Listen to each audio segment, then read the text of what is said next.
All right, so I have the pleasure of introducing Rob. There are two technological tsunamis events that have hit the shorelines of education and are merging in a manner that will transform how students learn and how learning success. These two waves are XR, which include virtual, mixed, and augmented reality, and AI. We are lucky to have Rob Theriault, who will explore these media and how they will transform how students learn and how learning will be assessed. Rob is an immersive technology manager for Georgian College. Rob was also a 35-year veteran paramedic, former critical care flight paramedic, and also taught paramedics for almost as many years. After introducing virtual reality into the paramedic program and helping to create the VR hub in the library, Rob was asked to lead the exploration and integration of VR and other emerging technologies for Georgian College 7 campuses. And with that, I'm happy to hand it over to Rob. And I believe, Rob, you're going to be sharing your slides. I will. Yep, I will. Amazing. Thanks, now. Rob. Okay. Thanks, everyone. Great to be here. Let me just share my screen here. Okay. Good. So thanks, Amy and team for inviting me to do this presentation. You know, as mentioned in the description of this talk, we're sitting at the knee of an exponential curve in technology, in education and medicine, in every conceivable field, and it's a little overwhelming in a lot of ways. And what I've always said to educators, as someone who's been an ed tech enthusiast for many years, is just take baby steps. Take one thing that you think will enhance learning or lighten your load and explore it and consider integrating it. And that's what I've done throughout my career. I'm an ed tech enthusiast, but I'm also a really strong skeptic. I believe in evidence-based education.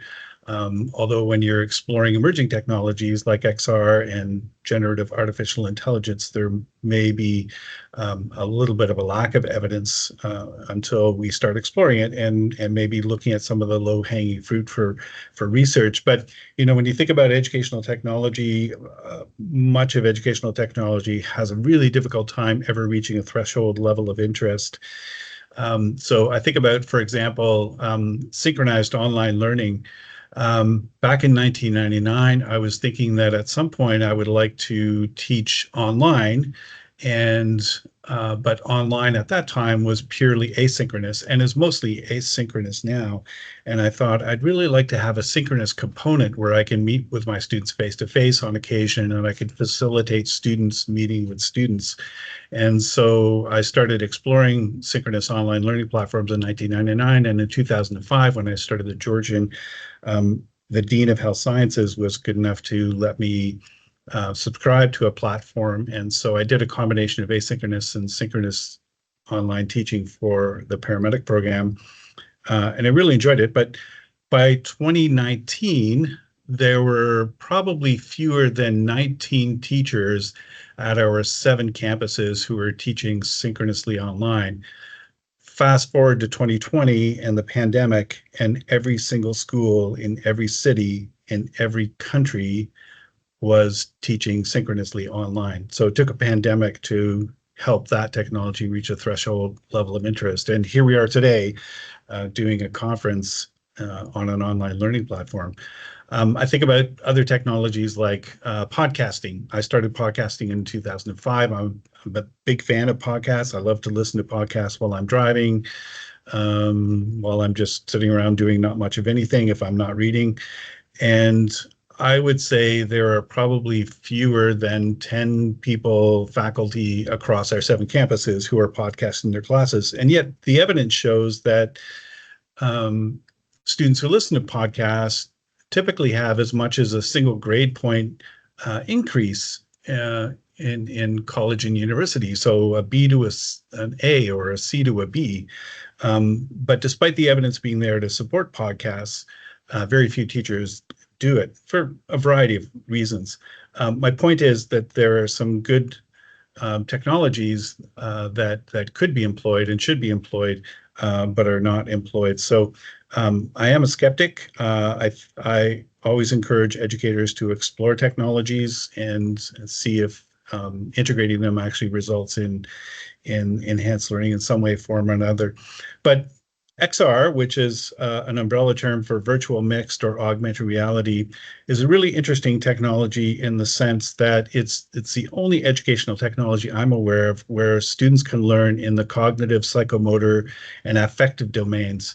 At the very least, it's an auditory, visual, and tactile experience. It's experiential learning, and it's potentially very powerful. Now, having said that, there are lots of barriers towards exploration and adoption, many of which I've run into, and happy to answer questions about some of those at the end of this conversation. But the other piece of technology that's hit us and is hitting us pretty hard is generative artificial intelligence. So I'm going to talk about the crossroads between XR and generative artificial intelligence, and ponder the question: what is the future of learning? And it's anyone's guess, but I have some of my own predictions, and my own prediction in a nutshell is essentially that we'll see increasing degrees of immersive learning, leveraging XR, that it'll be increasingly experiential, and that it'll be AI assisted. Now, I'm just going to switch gears a little bit, ever so slightly. In our exploration of XR, we end up doing some small events, kind of PR events, if you will, with XR, and it's led to increasing requests from high schools in various locations, various campuses, for us to do big events. And I'll just show you an image here of one of them. So this was an event we did at a high school in Owen Sound, and it was we had 30 VR stations, and students were having an electric vehicle experience where they got to spend time in an electric vehicle garage, and there was this floating robotic AI head that gave them some instructions on what to do next. So the students absolutely love it. It is an auditory, visual, and tactile experience, and a lot of students just enjoyed being by themselves in a garage, oddly enough. So now when I think about virtual reality, mixed reality, augmented reality for learning in higher education, there's a guy by the name of Jeremy Bailenson. He was the founding director of the Virtual Human Interaction Lab at Stanford. And he wrote a book called Experience on Demand, which I recommend reading if you're interested in XR. And he made the argument that if you're thinking about virtual reality, for example, think about it not just for any old subject, but think about it for subject areas or learning objectives that would otherwise in the analog world be dangerous, impossible, counterproductive, or expensive to achieve. You can add a few other adjectives there, like dirty, dull, and difficult, or impractical, or inappropriate, or consequential. When I say inappropriate, I think about things like, for example, it would be inappropriate to take fire, police, and paramedics students to a crime scene or to a car crash, but you can do it in virtual reality. So I think about those things. My very first experience with virtual reality was actually at a paramedic educator conference in Washington, D.C. And there was someone there standing with a headset on, and I could see what he was seeing on a big screen TV. And seeing it on a big screen TV wasn't very impactful. It just looked like an animated medical scenario of some sort, and I wasn't, frankly, terribly impressed with it. But it was a completely different experience when I put the virtual reality headset on. I found myself standing in front of this person who was struggling to breathe, and I could see his chest heaving as he was struggling to breathe, and I could see the discoloration in his lips from the lack of oxygen. And when I asked him questions, he was only able to answer with 5 to 6 words between breaths. And I could take a stethoscope and I could listen to his chest, and I could walk over to his night table and look at his medications to ascertain his medical history. And I could initiate transport, I could initiate treatments, and I could see his condition improve over the course of several minutes. And a few things really struck me when I came out of that experience, and it wasn't until I dug a little deeper to to learn the terminology of that experience that I came up with, that I discovered these terms. One is the sense of presence, that when you're in virtual reality, you truly feel like you're in another world. You feel like you're there. It's not like looking at it at a PC through a window. You're there in the room with that person, with those people, and there's a sense of social presence, for example, that can't be replicated except in the real world. So when students are in a virtual world learning language and they're face to face, avatar to avatar, looking into each other's eyes and seeing each other's lips moving and having a conversation, it's far more intimate than a Teams call or a Zoom call. So there's a spatial presence, there's a social presence, which is very powerful. And there's also an emotional presence. So if you're standing on the edge of a cliff in virtual reality, you get the same fight or flight response that you would if you were standing at the edge of a cliff in real life. And that can be really important from an educational perspective, because, for example, in policing or paramedicine or healthcare, you want to elicit a certain stress level because stress helps us retain information. On the other hand, you don't want to elicit too much stress because that could be traumatic for students. And just as a side note, and I probably shouldn't even go there, but some of the more advanced virtual reality headsets use biometrics to actually quantify stress levels, and the potential to quantify stress levels in VR and be able to scaffold learning in such a way that we build in stress resilience rather than overstressing students is really exciting. The second thing that you experience in virtual reality in particular is context. And context is valuable for every conceivable subject, whether it's a hospital setting for nursing students or a French cafe for conversational French. But context is particularly important for things like the languages and history. And I'm going to talk a little bit about what we're doing here at Georgian, but our Indigenous studies students meet in virtual reality every week to provide context-based learning. And I'll talk about that in a second. And the third thing is agency. So, you know, when a nursing student is able to pick up a stethoscope and listen to the chest, able to start an intravenous line, able to do procedures in a certain sequence, that's very powerful for retention and skills acquisition, even if the tactile element's not there. I'll touch on that a little bit later. So when I came out of this experience at this conference, I thought, wow, if only my first year paramedic students could experience medical calls like this, like they were actually at the call, how much more engaging and powerful would that be than describing a sick patient on a PowerPoint slide? Just incredible. When I first started this role in 2020, I soon discovered that the architectural technology program had been using virtual reality since 2018. And I was a bit surprised, and on the other hand, not too surprised and excited and happy, but not too surprised because, as you know, as educators, innovation comes from the front lines. It's often educators who are innovators and early adopters, and sometimes they share their discoveries, and sometimes they don't for various reasons. They're afraid that someone might question it or take it away or stop funding it, or they're just not interested in sharing with anyone else. So a bit of a surprise when I discovered that architectural technology had their students designing buildings in 2D and then going into 3D to see them from a spatial to scale perspective. And what happens when you're in the building you designed, you see things differently. You suddenly realize, you know, this ceiling is not the right height, and this hallway is ridiculously wide. Let's narrow it down. And this spiral staircase just looks wrong here. So let's move it. Now, the software they use enables them to move the spiral staircase and determine whether it'll affect the structural integrity of the building, which is pretty incredible when you think about it.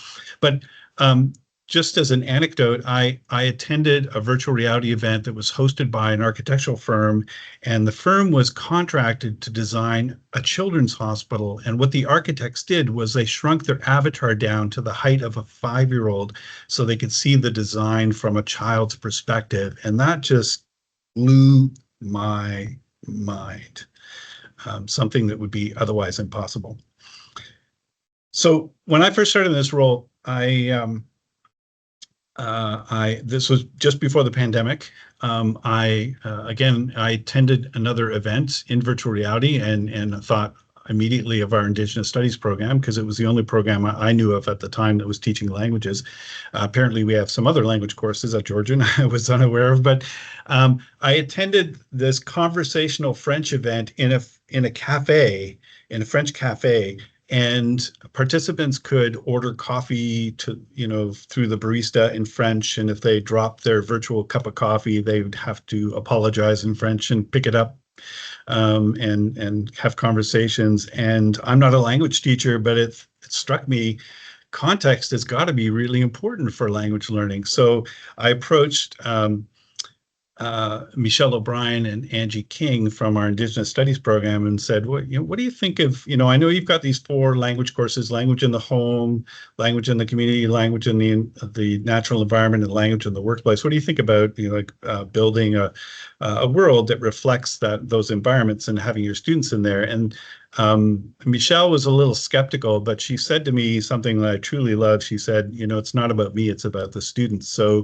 So we built this world, and the students and the teacher went in there. Angie King is a primary teacher, and that they loved it so much that within 4 weeks they decided they really wanted to do this on a more serious level. So we found some funds. We contracted a company to start building some additional worlds for us, and Indigenous Studies has done incredibly well with these worlds. In fact, they've won provincial, national, and global awards. We've also gained so much popularity amongst other Indigenous communities that we've created an organization called Indigenous Peoples in XR. We've partnered with the Simcoe County District School Board, the Saskatchewan Indian Institute for Technologies, and the University College of the North in Manitoba. And we're looking at partnering with 20 to 25 other schools and communities to share the worlds that we've built and to help other Indigenous groups. And this is just an example of language in the home. This was, we had a third party build this home. And the first home was built by me. It wasn't very good. So this one's quite a bit better. And so students, they have conversations in the backyard, and there's a medicine wheel in the backyard, as you just saw, and they can go into the house and they can pick up objects. And so they meet for just a half an hour, and you probably don't want to spend more than 20 minutes to 30 minutes in virtual reality just because of the weight of the headset. And some people don't do particularly well in VR. So they can access this with a PC as well. And there are sound files on everything. So you can click on the sound files to hear the pronunciation of the Anishinaabe word. You can pick up things, and students go in there and they talk about what they like to eat for breakfast and how they prepare it. And they serve each other coffee, and they pass mugs, and sometimes they throw fruit on the floor. Things get a little silly, but they have a little fun. We also picked up some cameras to build digital twins. Let me just go back here to that. Sorry. Digital twins of some of our spaces. One of the teachers in English for Academic Purposes asked us to create a digital twin of our Georgian dining room. And I didn't put any sound on here intentionally because it's just a distraction. But basically, students can use their PC and navigate their way around the Georgian dining room. These are, English as a second language students, and hear audio files and watch videotapes of their classmates. And they can do this on PC, at home, outside of the classroom. We've also created digital twins of the chemistry lab and the opticianry lab, so students can familiarize themselves with equipment in those labs and go through lab safety on their own. And I'll just skip over to the next set of slides here. In Owen Sound, we have one of the world's largest maritime bridge navigation platforms. It's this massive deck with wraparound video, and students come from all over the world to learn, to do the last 4 to 8 weeks capstone learning to prepare for their final exams as ship pilots. So these are the pilots who pilot cruise ships and tanker ships when they come into port. So if you've ever been on a cruise ship, you might have noticed like a little boat comes out and a pilot who's a qualified captain basically comes up to the bridge and navigates the ship into port because they're familiar with the waters and the winds and the weather and everything else. Well, we have clients, some students who can't come to Canada. So what this program does now is they ship VR headsets and computers out to other parts of the world, and our teachers meet with them in virtual reality, and they can do all the same things. They can interpret radar, they can pick up walkie-talkies and speak in them, they can pick up binoculars to look out at the kayaker 500 meters away so they don't crash into the kayaker. They can do essentially all the same things in virtual reality. Our fine arts department, they have decided to incorporate virtual reality 3D painting and sculpting this fall, starting in September, for their students, because there is a growing market for 3D illustrators in the gaming industry and in the digital twin industry, and so they want their students to acquire those skills. So the students will be issued VR headsets for the semester. They'll be downloading some free applications, some paid for small price applications, and learning how to do 3D art in virtual reality. Those who don't tolerate virtual reality will use the iPad for creating augmented reality applications, augmented reality apps. And we'll take the headsets back at the end of the semester, factory reset them, and then issue them to another set of students. They're also going to be using a program called Gravity Sketch, which, by the way, is free for educational institutions. And so we'll be using this for 3D art, but also for our industrial design degree launching in 2025. And a number of companies have used Gravity Sketch for collaborative design. Companies like Ford, GM, Nissan, Bugatti, the maker of sports cars, Bell Helicopters. And by designing in 3D instead of 2D and then going straight to 3D printing, they have been able to reduce design time from months to weeks, and in some cases, weeks to days, saving tens of millions of dollars.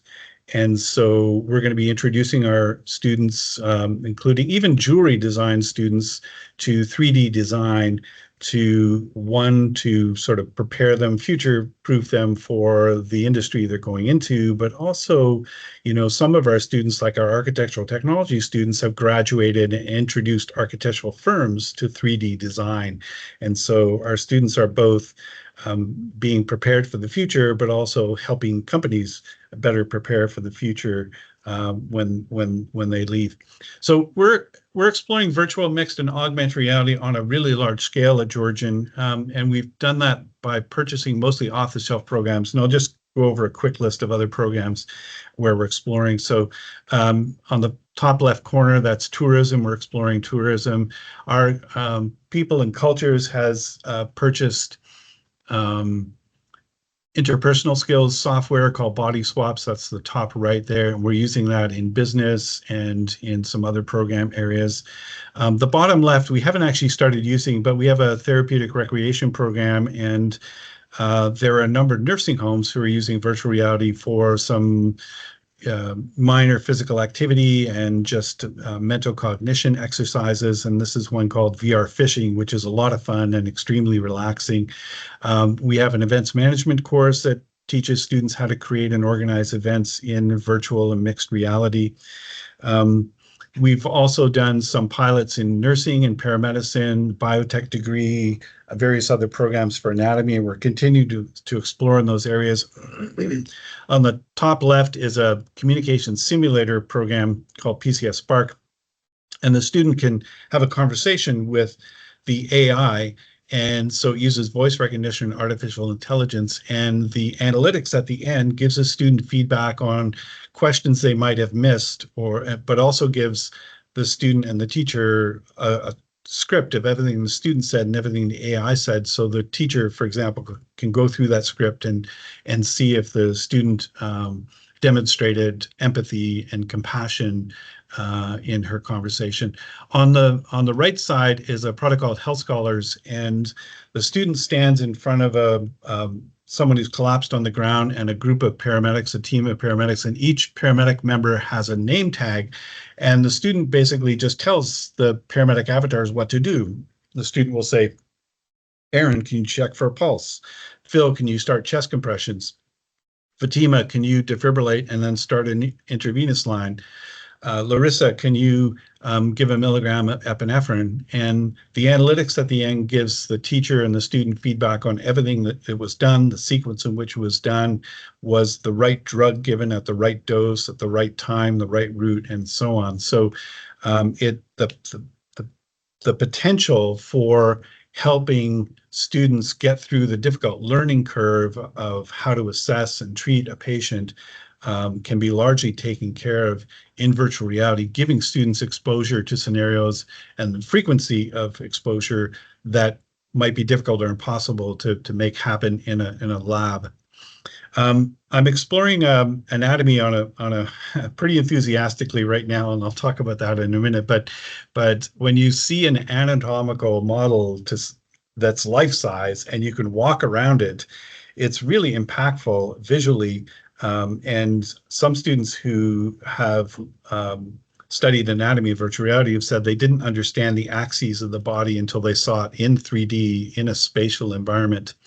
On the bottom right is a product called Nanome, and our biotech degree is looking to explore Nanome, which enables what they call infinite scalability, where you can take something that's microscopic and make it macroscopic, but you can also collaborate and design things like new drugs. In fact, and Nanome was used to first explore the genome of the SARS-CoV-2 virus, and it was also used for scientists to collaborate on the development of mRNA vaccines. So pretty incredible platform, and being used by the pharmaceutical industry and other industries. And just to throw in a little bit of evidence here, unrelated to Georgian College, because we don't have a medical program, but there was a randomized controls trial done with second-year medical students a couple of years ago. I think might have been 2020. And what they did was they took second-year medical students, and if you know medicine, you know that second-year medical students don't know much of anything. You probably wouldn't want them treating your furniture, let alone your mom or dad or brother or sister. But they randomized them to standard training for a surgical procedure versus virtual reality training for a surgical procedure, which involved putting a pin in the tibia. And they found the percentage of steps done correctly in VR versus standard was 63% versus 25%. And the knowledge retention of the surgical instrument was 50% in VR versus 11% in standard. So there is growing evidence for retention of information, and even though the tactile fidelity is not there, what's valuable is when using your hands, as you learn skills in the proper sequence. You can get that tactile experience in a lab, in a clinical setting, or some other setting, but you get the sequence down pat, which is a big part of the learning curve. You can do that in virtual reality. Now, my latest obsession, I have to confess, has been this concept of infinite scalability. I'm trying to find some really good anatomical models for our veterinary technician program, and we found this dog. And they probably don't need a dog, because dogs and cats are probably easy to come by for anatomy. They probably need cows and horses, so I'm looking for those right now. But here's a dog that's a little larger than a normal dog, so you can look at it in some detail. But it's really fun to blow these animals up. And when I say blow up, I mean enlarge, not really blow up. So here's an example. This was me a couple of days ago. This is a German Shepherd you can't tell from here, but the dog is translucent and you can see its cardiovascular system. And sorry, the video glitches here for a split second. But I can take this dog in virtual reality, and that's my avatar is 5'9", so it gives you an idea of scale. So I'm enlarging this dog just with my controller, and I'm putting its paws in the ground only because I want to be able to go into its chest at eye level and look at its heart. So that's what I'm doing. I'm going inside, and sorry if my avatar looks a little bit creepy, but pretty incredible. And what I find with infinite scalability like this is it's so visually impactful. You never forget that experience. And I actually got this idea because Stanford Medical School had an event in virtual reality on this same platform that I use, that we use here at Georgian, called Engage. And they had cadaveric 3D images of various body organs and so on and so forth. And they enlarged them to massive proportions. So they would take the muscles of an arm and make it 20 feet long. And you could just walk along this arm, and the level of detail that you would see when you do use this infinite scalability is just mind-boggling. All right, so that's XR in a nutshell of what we've been doing in XR. But generative AI has hit the shorelines as well, and schools are in a bit of a panic over what we're going to do next.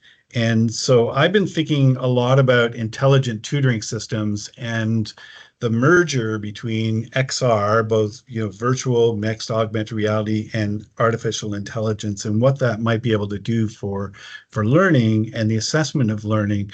And a few months ago, there's an application called Brink Traveler, and this is what it looks like. And you can go to these beautiful sites around the world, and it's spatial and it's photorealistic, and it's really quite incredible. In fact, it's so incredible that when I stand on the edge of this rock called Pulpit Rock, I think it is, in Norway, which is 600 meters up, it scares the bejeebers out of me looking over the edge. And in fact, I think it may have exacerbated my fear of heights. But they recently introduced and are beta testing generative artificial intelligence, where you can pick up this walkie-talkie and ask questions. So this is what I did, and I might have included the audio for this, but I left it out only because it's so quiet you can't hear it. So I'll just tell you what I'm asking here. So I can hear the audio at my end, but you can't hear it. But so I'm in avatar form. I'm moving around this rock, and let me just skip it forward a little bit here. So I'm picking up this walkie-talkie now, and I'm asking some questions. So my first question is, remind me, where am I again? And it tells you. And then I asked, what's the distance between where I'm standing and the mountain across the way? And the AI tells me 3.8 kilometers. And then, as a paramedic, I asked, of course, why are there no barriers on this spot? And the AI answered something about Tourism Bureau wanted to preserve the natural beauty of the environment, but we stress that people exercise caution. And of course, the paramedic and me also wanted to know, all right, well, how many tourists have fallen over the edge of this cliff? And the AI said that I'm not able to provide that information, which was hysterical. So now let's talk a little bit about AI and what's been the academic reaction to artificial intelligence. So generative AI, came onto the world stage in November 2022, and it shocked educational institutions very quickly because we discovered students were using Gen AI to write essays for them. And even the students who wouldn't normally cheat, had to cheat because their classmates were cheating, and in order to keep up the marks with their classmates, they had to cheat as well. And so we entered this, what I like to call the Dolores Umbridge phase of generative AI in education, and we're still in that academic integrity crisis. And we need to have conversations around this and how to manage this. But the other thing that happened, within a few months, I would say, was conversations around efficiencies for students and efficiencies for teaching, and how could we make our lives easier using generative AI.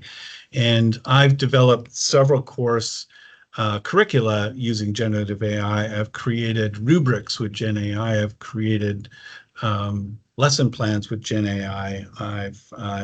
I've written things and then had Gen AI critique it, and so there are huge numbers of efficiencies. But apart from the academic crisis, integrity crisis, and the efficiencies, there's a conversation that schools are really not having. And I speak with educators all over the world because we're kind of a small group in the XR area, if you will, and generative AI. And so I'm pretty well connected with people. And I don't know of any school, not Yale, not MIT, not Ohio State or Columbia or any of those schools, who are having really serious conversations about the next phase. So the next phase is intelligent tutoring systems, and how will XR and generative AI change the way students learn and the way learning is assessed. We're not having those conversations, and I don't know why we're not having those conversations. We're not really having them here at Georgian, and I'm hoping we do have them. But I might be forcing the conversation because I'm right now working on a intelligent tutoring system prototype with our artificial intelligence students and some big data students, and going to be working on that over the summer. And I'll just explain a little bit about what that is. So it's a combination of XR and AI. We're going to start with smart glasses, so not actual augmented or XR glasses. They're just going to be glasses with a forward-facing video and generative artificial intelligence. We're working with Meta on this, and there'll be a robust conversation between the student and the AI. So what will happen is that the student we're going to be using anatomy physiology as part of this prototype. The student will stand in front of an anatomical model, and the AI glasses will be able to identify the various organs. The student will be able to point to an organ, let's say, for example, the liver, and ask the AI, what organ is this? And the AI, of course, will answer, that's the liver. And the student will ask, well, what's the function of the liver? And the AI will answer, what are the common diseases that affect the liver? The AI will answer, and this will be an ongoing conversation. And more importantly, it'll be a two-way conversation. A lot of Gen AI available now to the public is instructional, but not educational. What I mean by that is that, your GPS will tell you how to get to your friend's place 20 minutes away. But on the 9th trip, if your GPS fails and you don't have your phone with you, good luck finding your friend's house. That's instructional. Educational, involves a two-way conversation where you're given instruction, but you're also quizzed. From time to time, the AI will ask the student, tell me about the liver. What's its primary function? What are 5 common diseases of the liver? What kind of lifestyle leads to liver disease, etc. And so initially, the intelligent tutoring system, by the way, intelligent tutoring systems have been around since the 1960s, and you're all familiar with adaptive learning programs which use AI, and like Khan Academy, which is fantastic. I'm a huge fan of Khan Academy. But leveraging XR and AI is a whole different game. And initially, it's going to be mostly auditory, but eventually, as part of our project, it'll become visual and tactile. So the goal is to transition from smart glasses, the Ray-Ban smart glasses, to augmented reality glasses that generate content with the AI. So the student might say to the AI glasses, I just came from a class and we talked about the oxyhemoglobin dissociation curve, but I still don't understand it. And the AI will say, well, let me show you a graph. And within the student's field of view, they'll see a graph of the oxyhemoglobin dissociation curve, and it'll begin to explain it. And then it'll animate it. So the AI can generate content.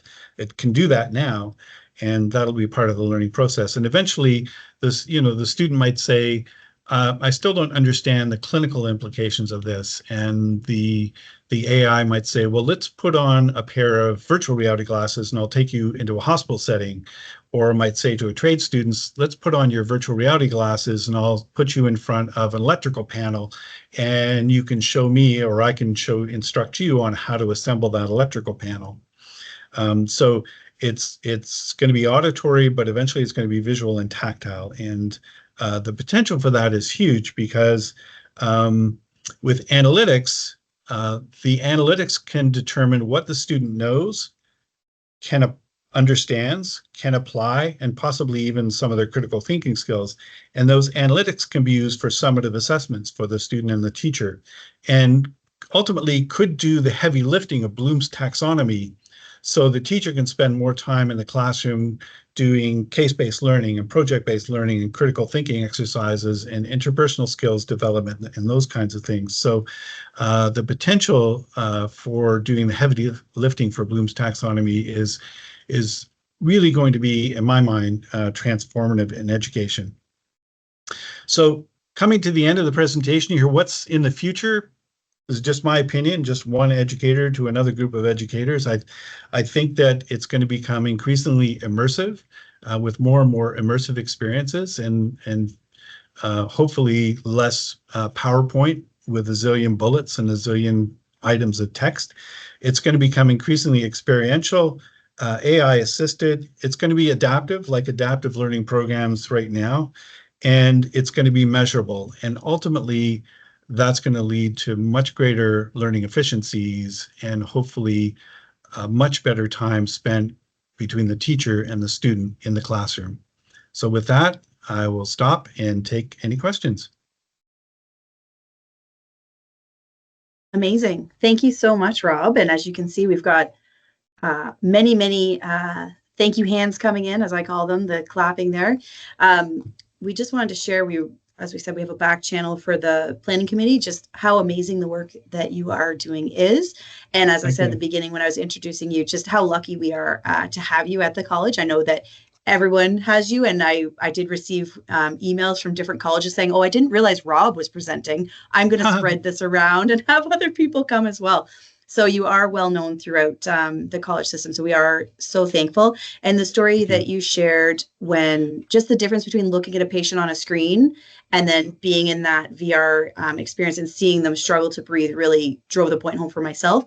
And I can share that all of us had our mind blown by the infinite scaling and going right into the animal's heart, which does sound odd when you think of it out of context. So thank you so much. Exactly.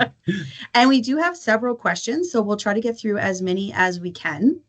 So the first question is, who creates all the programs for each of these tools? Yeah, good question. So I'll just start off by saying that I'm so incredibly lucky here at Georgian, one, for being in this position, and two, nobody's really looked over my shoulder to see what I'm doing or given me direction, which has been super great. It's been hands off. So, when I first started in this, a lot of schools and universities had their own XR development students or gaming development students, and they would develop an application for one professor. They do some research on it, and it would be put in a XR lab, and it might or might not have been integrated into curriculum. I really wanted to take a different approach and use off-the-shelf products. So applications that currently exist, some are inexpensive, some are free, some are very, very expensive, to get virtual reality and mixed reality into the hands of as many teachers and students as possible, so we could really begin to explore its pedagogical strengths and weaknesses and determine whether it had value, enhanced learning, shortened the learning curve, made things less dangerous.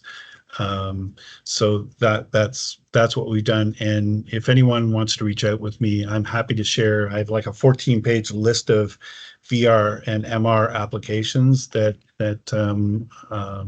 I haven't explored them all, but I know a little bit about most of them, and we can talk about the ones that we've had success with the various different program areas. Amazing. Thank you so much. And I'm sure you'll get lots of pickup on that. So the next question is, Is there any plans to integrate Unreal Engine 5 in the future for VR, AR to make the environment more realistic? Yeah, what a great question. So I'm the wrong guy to ask that question because I'm not a tech guy. I'm just a paramedic who really likes educational technology, right? But yeah, the graphics in Unreal Engine 5 are just mind-blowing, and I would say two things to that. One, yeah, I think, I mean, Unity and Unreal Engine are really fabulous programs, and we're going to see some amazing stuff coming out of that. And two, generative AI now is able to generate content on the fly. So when I say a student who wants to know something about the clinical applications of something, the Gen AI will just produce that hospital environment.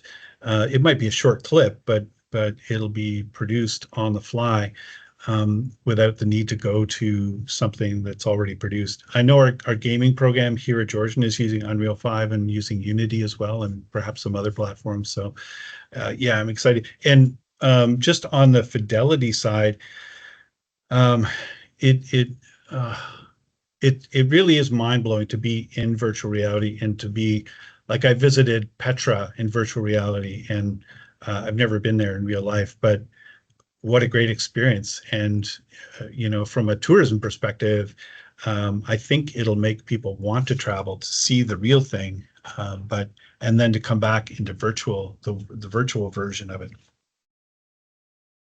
Amazing, thank you. And I think anyone that saw your presentation would disagree that you are just a paramedic. You're a Uh, paramedic plus, plus, plus. Okay, so the next question from our Q&A, is there any field of study where XR is not appropriate? any field study where XR is not appropriate. Yeah, I'm sure there are. I don't really think about ones where it's not appropriate. Although I have had teachers come to me and say, do you have virtual reality for this? And I can't remember the topics off the top of my head, but my if there's something that's as good or better in the analog world or in this simpler digital world like a PC, I would say VR is not the thing for you. The other problem with virtual reality is the headsets are heavy, they're uncomfortable. Some people get motion sickness in certain programs. I've never seen a head strap yet on a VR headset that works for someone who has big hair or a turban. So there are lots and lots of barriers. In a lot of cases, I'll steer people back to sort of analog or simpler digital solutions rather than virtual reality. But on that note, the headsets are going to get smaller, lighter, simpler, more and more like glasses. And the accessibility is only going to continue to improve. And but there are other immersive room spaces, other alternatives that can be quite powerful as well. Um, Hope that answered your question. That's great. Thanks, Rob. And as someone who legally cannot drive without their glasses, I'm happy to hear that the headsets are getting a bit smaller and a bit better for people with various visual problems. Okay, so the next question is, in all of your research you have done, did you ever find any VR or AR for automotive repair training? Uh, Yes and no. I haven't explored it to a great deal, but there's an auto mechanic application that's available through Steam that's something like $30, and I've heard people rave about it because you can disassemble and reassemble a car's engine.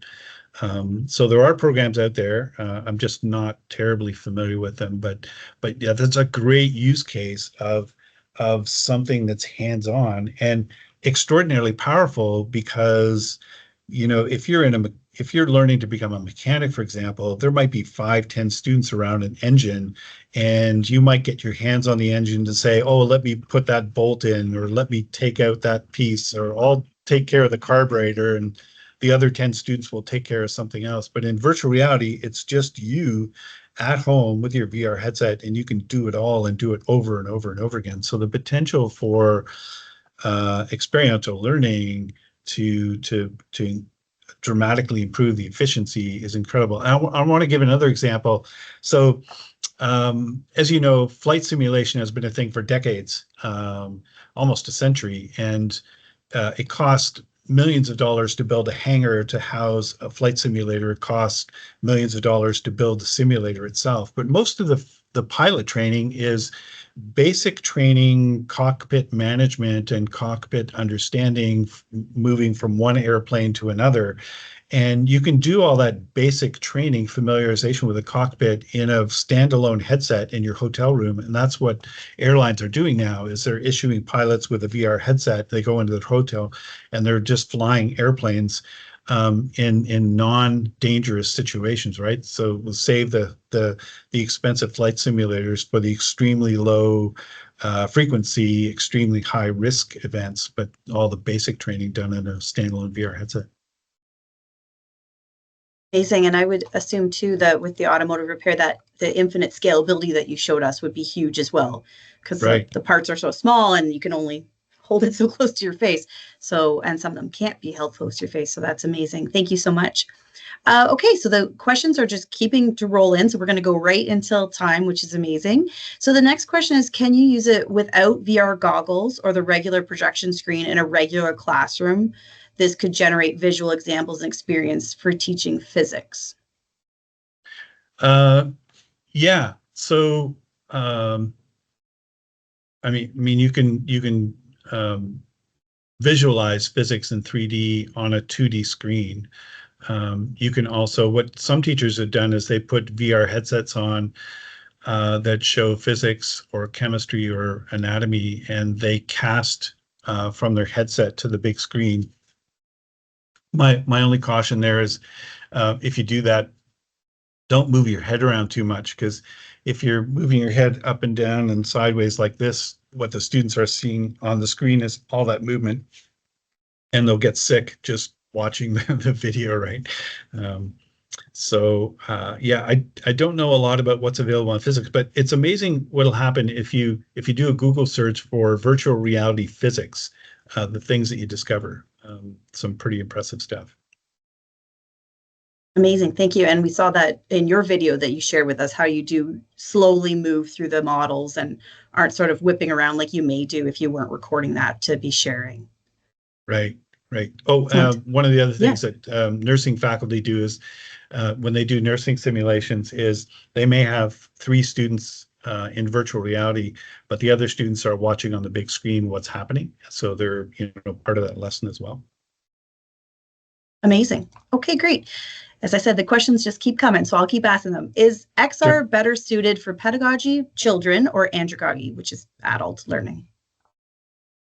Pedagogy versus andragogy. When I say pedagogy, I think andragogy. I just use it as a generic term, but yeah, andragogy is probably a better term. It's really about experiential learning based on previous learning, and the the whole scaffolding experience. But more importantly, I would think about it from a broader pedagogical or andragogical perspective, and that what is the learning objective? What do we hope to achieve, and what can XR bring to the table that sometimes it's the frequency with which you can practice a procedure in VR that you can't do in the lab setting.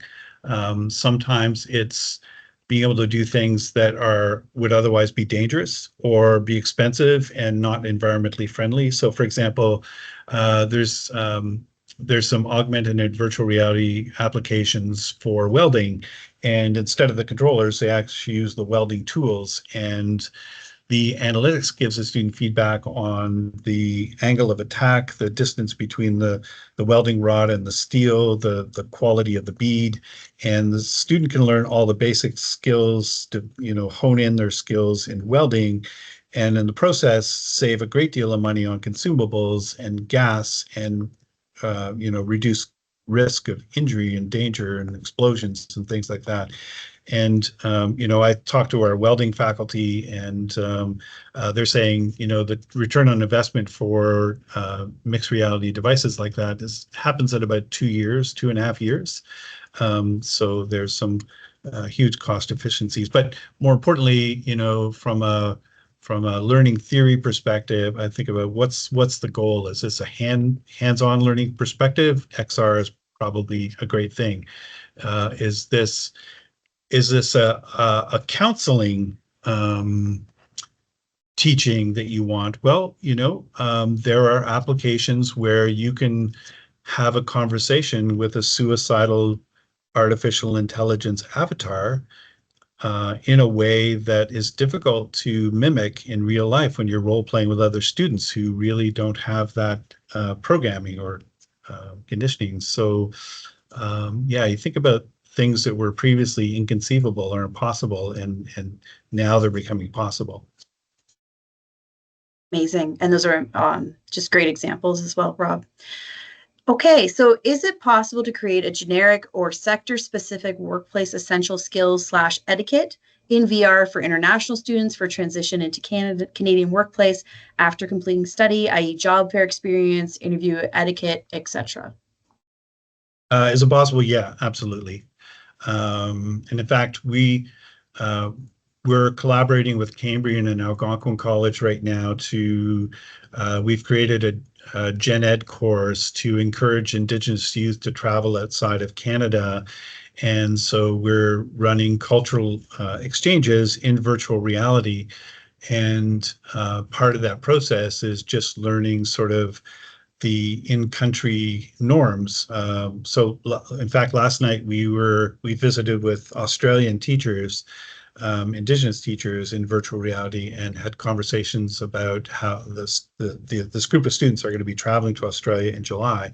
And we talked about the norms around the yarning circle and the expectations in terms of behavior and so on and so forth. A lot of these students have never been on an airplane, so we're taking them for an airplane ride tomorrow evening in virtual reality so they can learn about the basic etiquette around, navigating your way around the airport. And when you go through security, never make jokes about bombs or terrorism unless you want to get yourself on the no-fly list, and the reasons for taking off your shoes, and the reasons why you have to keep your seatbelt on at all times in the airplane. So yeah, the potential for contextual role play is just endless and mind-blowing, right, in every conceivable subject area. Amazing, thank you. And those are very important points for the first time in an airport. So we have one last question, and we have 2 minutes. It is a 2-part question, so I'll let you decide which part you'd like to answer. So you've mentioned VR sickness a few times. Are there any other learning or other disabilities that do not prevent the use of XR or VR? And then the second part is, are there learning disabilities or disabilities that XR or VR help to overcome?